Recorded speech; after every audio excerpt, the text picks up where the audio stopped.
A la ciutat de Girona tenim 26 horts ecològics escolars. Aquests horts han estat treballats per professors i pels alumnes dels centres que van des d'escoles bressol, escoles d'infantil i primària, instituts, centres d'educació especial, etc. 26 centres educatius, per tant, estan treballant en la línia de fer dels horts una oportunitat per reprendre el contacte amb la natura.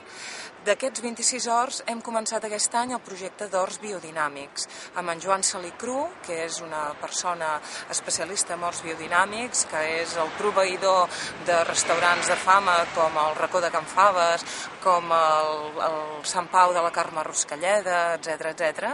Doncs ell és el nostre assessor i tenim l'hort del Montfalgàs i l'hort de l'Institut Santa Eugènia que han entrat en uns termes de biodinamisme, és a dir, de retornar a la terra el que és de la pròpia terra. Els infants i joves de la nostra ciutat estan avançant, per tant, en temes de sostenibilitat alimentària i per nosaltres és un èxit total.